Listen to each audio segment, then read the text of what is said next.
기도하겠습니다. 오늘 이 자리에서 우리에게 말씀하시니 감사드립니다. 귀로 듣고 머리로 이해하는 것으로 끝나는 시간이 아니라 귀로 듣고 가슴에 울려 두 다리로 살아내는 귀한 삶의 자리가 되게 하옵소서. 예수 그리스도 이름으로 기도드립니다. 아멘. 제가 독일에 처음 왔던 해가 2015년입니다. 신학교에서 함께 독일어 공부를 하면서 만난 동료 전도사님이 독일의 다른 지역에서 독일 목사님과 함께 숙식을 하면서 교회 일을 돕고 있었습니다. 그 해 가을에 제가 그 독일 목사님에게 초대를 받아서 그 목사님을 방문한 적이 있었습니다. 그날 그 목사님은 본인이 심호하던 교회를 우리에게 보여주셨습니다. 그 목사님은 시골에 있는 작은 교회 3개를 섬기고 계셨습니다. 지금 10년도 더 지났기 때문에 지역의 이름과 교회의 모습은 잘 기억이 나지 않습니다. 다만 딱 한 장면이 저에게 아주 깊게 각인되어 있습니다. 그 3개의 교회 중에 한 교회에 들어가서 목사님이 예배를 집례하기 직전에 머물며 기도로 예배를 준비하는 그 방을 보여주셨습니다. 작은 방이었는데 그곳에 벽화가 하나 있었습니다.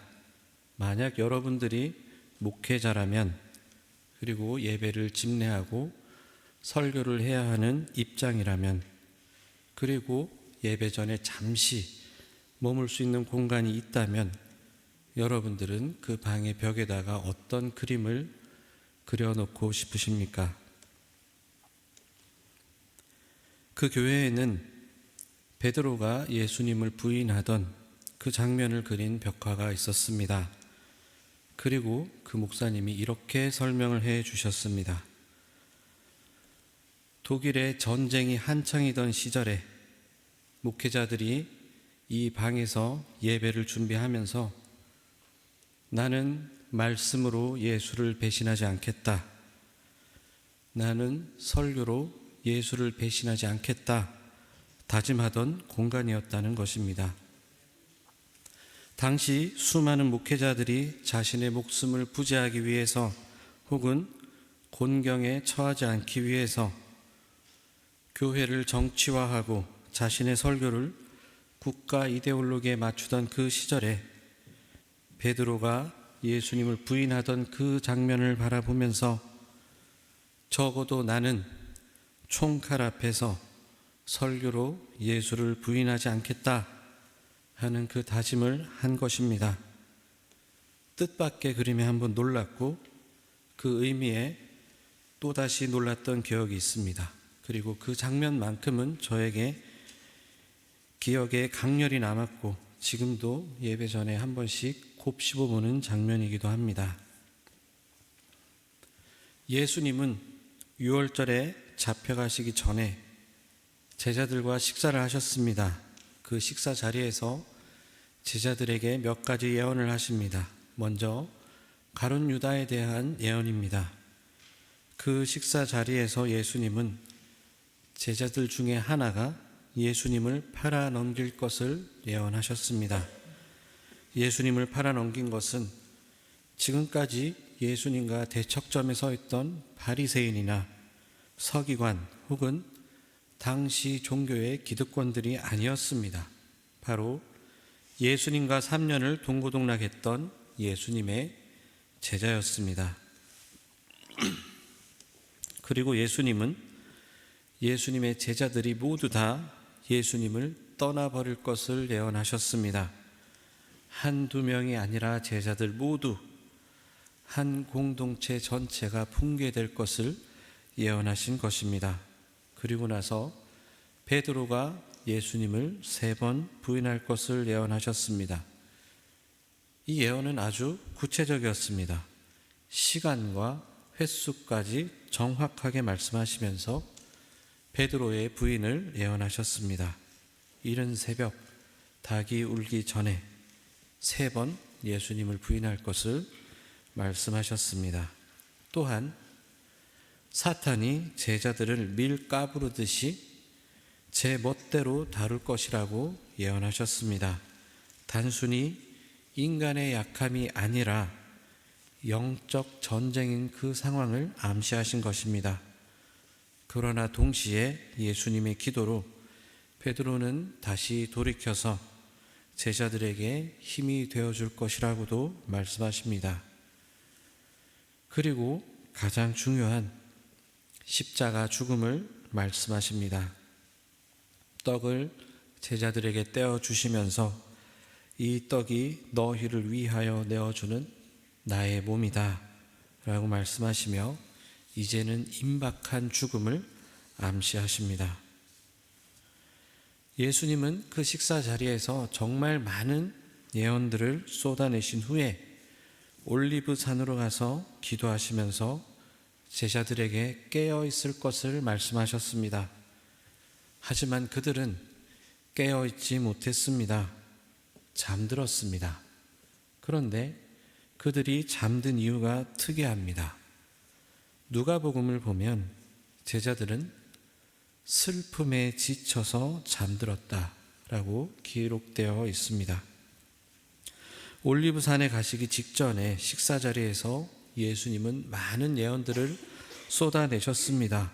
그런데 제자들의 입장에서는 그 예언의 내용들을 감당하기가 참 힘듭니다.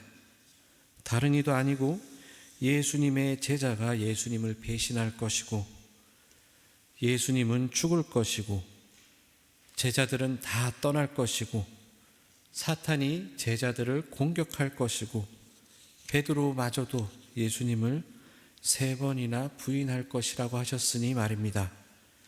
그 식사 자리는 분명 예수님께서 제자들을 위로하는 자리였지만 하지만 그 자리는 너무나도 무거웠습니다. 제자들은 감정적으로 소진되었고 슬픔에 지쳐 잠이 들었습니다. 그들은 너무나도 지친 것입니다. 올리브산에서 감람산에서 기도를 마치신 후에 예수님은 잡혀가십니다. 가룟 유다가 나와서 예수님에게 입을 맞춥니다. 군인들과 성전을 지키던 자들이 예수님을 잡아가자 베드로는 칼로 대제사장의 종의 귀를 칩니다. 예수님께서는 베드로를 나무라시고 그 귀를 고쳐주시고는 그냥 끌려가셨습니다. 어린 양처럼 말입니다. 예수님이 잡혀가시는 모습을 보면서 다른 제자들은 다 도망쳐 버렸습니다. 베드로만 멀찍이 예수님을 따라갑니다. 저 앞에 예수님은 끌려갔고 베드로는 대제사장의 집들에서 불을 쬐고 있었습니다. 대제사장과 온 공회가 모여서 예수님을 신문합니다. 그런데 분위기가 험악합니다. 이미 사람들은 예수님을 죽여버리려고 작정하고 덤벼듭니다. 예수님을 죽일 증거를 찾으려고 애쓰고 있습니다. 거짓 증거들이 넘쳐납니다. 그런데 예수님은 아무런 반론도 하지 않습니다. 사람들은 점점 더 격앙되어져 가지만 예수님은 여전히 침묵하고 있습니다. 그러다가 대제사장이 예수님께 묻습니다. 내가 찬양받으실 그 분의 아들 그리스도인가? 예수님이 드디어 침묵을 깨고 이렇게 대답하십니다. 그렇다. 내가 하나님의 오른편에 앉아 있는 것과 구름 타고 오는 것을 보게 될 것이다. 그 대답을 들은 대제사장은 자신의 옷을 찢습니다. 드디어 예수님을 죽일 수 있는 핑계를 찾았습니다. 그 죄명은 신성모독이었습니다. 대제사장이 옷을 찢자 이제는 군중들이 흥분하기 시작합니다. 예수님에게 침을 뱉고 예수님을 주먹으로 치기 시작합니다. 심지어는 종놈들도 나와서 손바닥으로 예수님을 치기 시작했습니다. 분위기는 점점 더 험악해지고 모든 정황이 예수님에게 불리하게 돌아갑니다. 그날 저녁 예수님께서 식사 자리에서 하셨던 예언이 하나하나 맞아 들어가고 있습니다. 그 모습을 베드로는 불을 쬐면서 다 지켜봤습니다. 그때였습니다. 대제사장의 하녀가 나타났습니다. 그리고는 베드로를 빤히 쳐다보면서 그에게 묻습니다. 당신도 저 나사렛 사람 예수와 함께 했던 그 사람이지요? 베드로는 부인합니다. 그리고는 안뜰을 떠나서 바깥들로 나갑니다. 하녀가 다시 주위 사람들에게 말합니다. 이 사람은 그들과 한패입니다. 베드로는 또다시 부인합니다. 그러자 주위에 있는 사람들이 다시 베드로에게 말합니다. 당신이 말투를 들어보니 갈릴리 사람이 틀림없는데 그들과 한패가 맞지? 분명히 당신은 그들과 한패일 거요. 그 말에 베드로는 예수님을 저주하면서 부인합니다. 그러자 곧 닭이 울었고 베드로는 그 자리에서 예수님의 예언이 떠올라서 엎드려서 울고 맙니다. 저는 그동안 성경을 읽으면서 또 많은 설교를 들으면서 베드로의 믿음이 부족하다고 생각했습니다. 그래서 저는 베드로를 손가락질했습니다. 그릇도 안 되는 사람이 쉽게 예수님에게 자신은 절대 예수님을 배신하지 않겠노라고 큰 소리를 치고 예수를 결국에는 배신했다면서 저는 베드로를 너무 경솔하다고 생각했습니다. 어느 날 신학교 입시를 위해서 공부하면서 성경 공부를 하다가 다시 이 장면을 만났을 때 그제서야 한 단어가 제 눈에 들어왔습니다. 바로 여종이었습니다. 베드로는 칼을 든 무시무시한 군인들 앞에서 예수님을 부인한 것이 아니었습니다. 작은 여종 하나였습니다. 베드로는 예수님 앞에 자신은 절대 예수님을 배신하지 않겠노라 확신하면서 외쳤지만 불과 몇 시간 뒤에 한 작은 여종 앞에서 무너진 것이었습니다.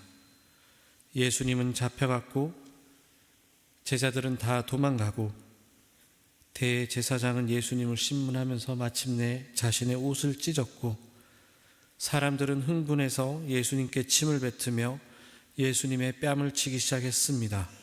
상황이 너무 불리하게 흘러갑니다. 분명히 예수님이 잡혀가실 때까지만 해도 상황이 이렇게 흘러갈 줄은 몰랐을 것입니다. 그러니 대제사장의 종의 귀를 칼로 쳐서 상하게 하지 않았겠습니까? 그때까지만 해도 자신이 있었습니다. 죽은 나사로도 살린 예수님 아닙니까? 그러나 예수님은 힘없는 어린 양처럼 끌려갑니다. 당황스럽습니다.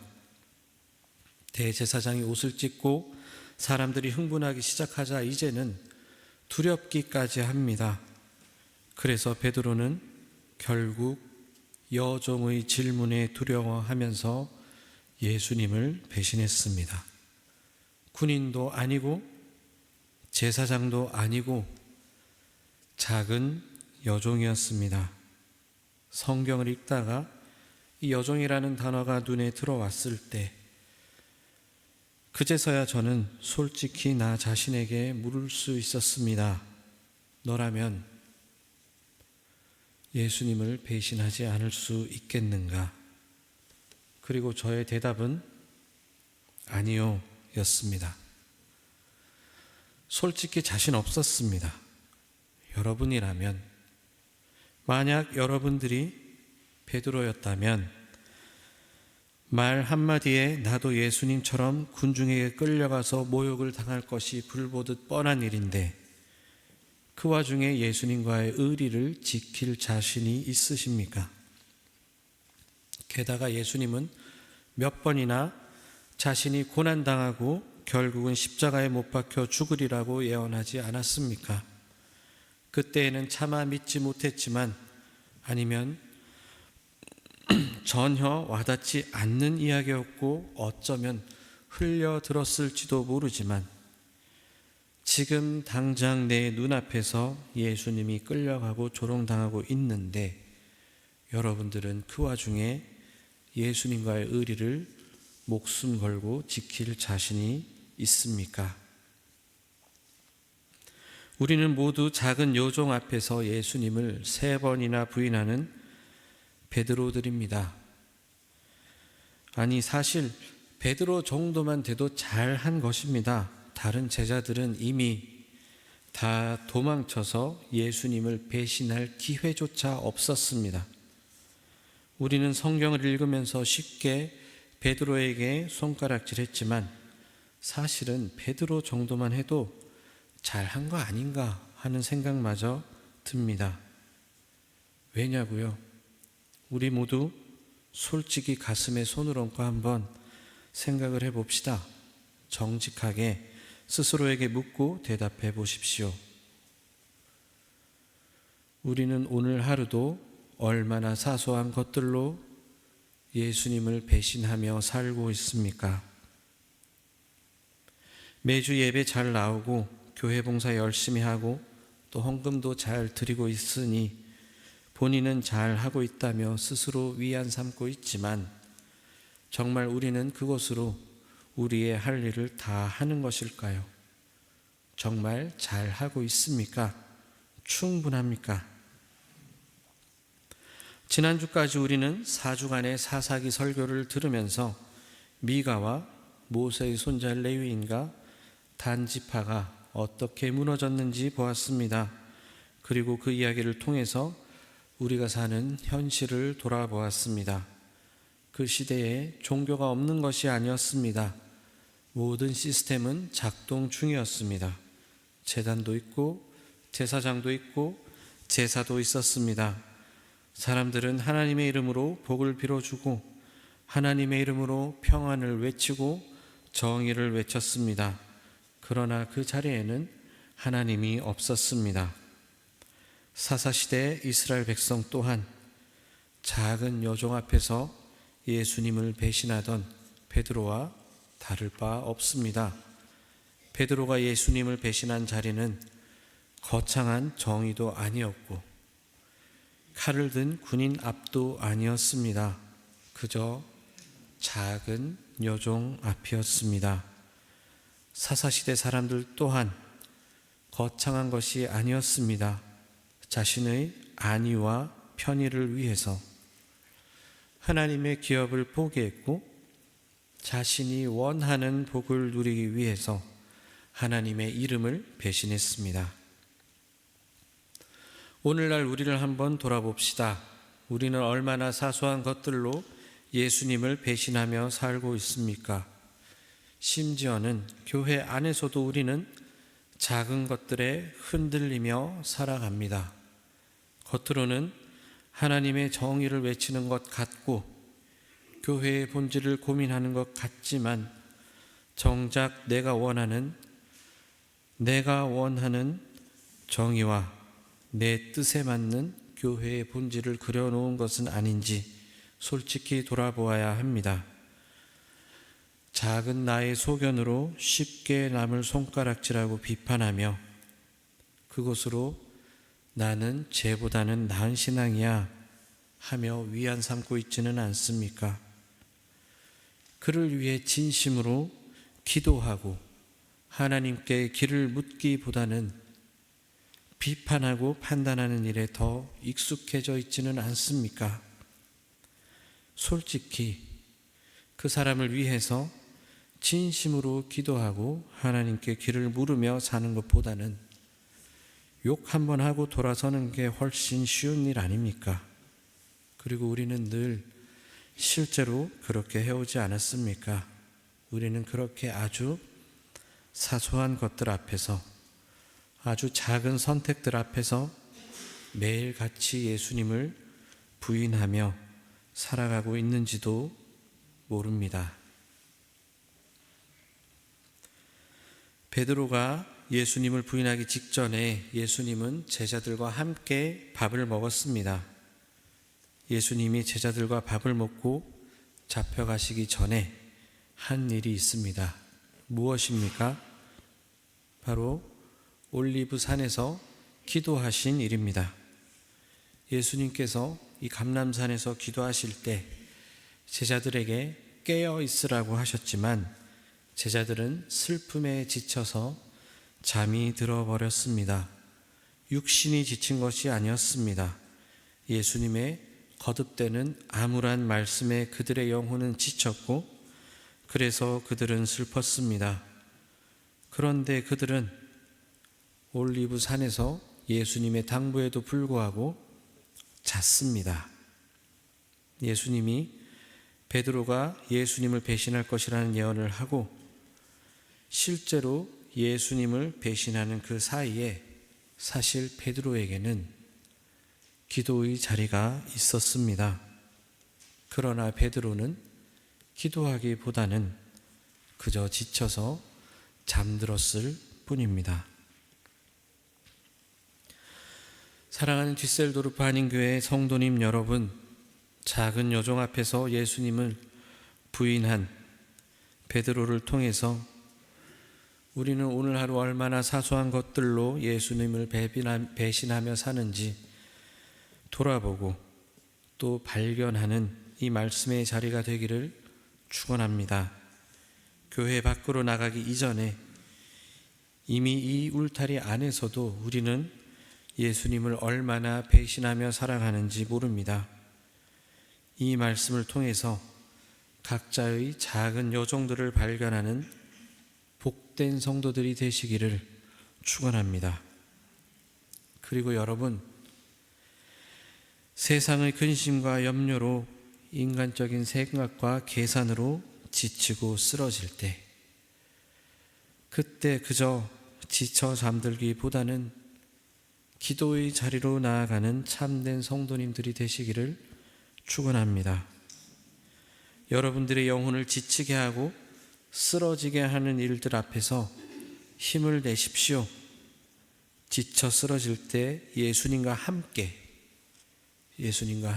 올리브 산으로 올라가서 기도의 자리에 서는 여러분들이 되시기를 바랍니다. 예수님은 이미 그 올리브 산에서 기도하고 계십니다. 베드로는 슬픔에 지쳐 결국 올리브 산에서 잠들었고 결국은 작은 요정 앞에서 예수님을 3번이나 부인하고 그 자리에서 엎드려 울고야 말았습니다. 오늘날 우리들의 모습과 다를 바가 없습니다. 십자가의 도를 따르는 성도라는 이름이 무색하게 우리는 작은 것에 절망하고 작은 것에 분노하고 판단하고 정죄하며 살아갑니다. 그러나 여러분, 결코 절망하지 마십시오. 오늘 제 설교의 톤이 좀 낮습니다만 절대 절망하지 마십시오. 제자들이 예수님의 예언을 믿든 믿지 않든 예수님의 말씀을 받아들이지 않든 기도를 하든 그 옆에서 지쳐서 잠이 들든 예수님을 배신하든 배신하지 않든 예수님께서는 묵묵히 십자가의 길을 걸으셨습니다. 그것이 우리의 소망입니다. 십자가를 향한 예수님의 그 걸음만이 우는 베드로를 다시 일으켜 세울 수 있고 두려움에 도망친 제자들에게 소망이 될 수 있고 작은 것에 절망하고 분노하고 판단하고 손가락질하며 살아가는 우리에게 길이 될 수 있습니다. 오늘날 우리들의 모습을 발견하십시오. 그리고 예수님 걸으신 십자가의 길을 바라보십시오. 그리고 오직 주님의 십자가만이 우리들의 길임을 고백하십시다. 오늘은 고난주일입니다. 예수님의 십자가 길을 깊이 묵상하며 그 길의 의미를 새롭게 깨닫는 복된 고난주일이 되시길 축원합니다. 불과 며칠 전만 해도 사람들은 호산나 외치면서 예수님을 왕으로 환영했습니다. 그러나 얼마 지나지 않아 그들은 예수님을 버렸습니다. 예수님을 왕으로 환영하는 그 자리에 베드로도 함께 했고, 사람들이 예수님을 버리는 그 자리에도 베드로는 같은 모습으로 있었습니다. 그리고 베드로와 별반 다르지 않은 같은 모습으로 우리도 그 자리에 서 있습니다. 그리고 그날 밤 베드로가 예수님을 부인하던 그 자리에 예수님은 침묵 속에서 모욕을 당하시고 맞으시고 십자가를 향해 걸어가셨습니다. 그리고 끝까지 그 길을 가셨습니다. 마침내 그 길은 우리에게 참 소망이자 위로가 되었습니다. 사랑하는 성도님 여러분, 이번 고난주일과 그리고 고난주간에 우리 자신의 연약함을 외면하지 않으시는 복된 자들이 되시길 바랍니다. 우리 안에 있는 작은 여종들, 우리를 흔드는 작은 두려움들과 계산들을 발견합시다. 그러나 동시에 우리를 위해 끝까지 십자가의 길을 걸어가신 주님을 바라봅시다. 비록 우리는 무너지지만 예수님은 끝까지 가셨습니다. 그 십자가의 길만이 우리의 소망입니다. 이 한 주간 주님의 고난을 깊이 묵상하며 그 십자가 안에서 참된 위로와 소망을 발견하는 복된 고난 주간이 되시기를 주님의 이름으로 축원합니다. 기도하겠습니다. 주님, 작은 여종 앞에서 무너졌던 베드로가 바로 나의 모습이었습니다. 우리는 거창한 시험 앞에서가 아니라 아주 사소한 것들 앞에서, 작은 두려움과 계산 앞에서 쉽게 주님을 부인하고 살아가고 있음을 고백합니다. 주님, 우리를 불쌍히 여겨 주시옵소서. 오늘 이 시간 우리 안에 있는 작은 여정들을 보게 하여 주셔서 우리를 흔들고 있는 두려움과 계산들을 발견하게 하여 주옵소서. 우리가 때때로 만나는 인생의 고난 앞에서 슬픔에 지쳐 잠드는 자로 머물지 않게 하시고 기도의 자리로 나아가는 자들이 되게 하옵소서.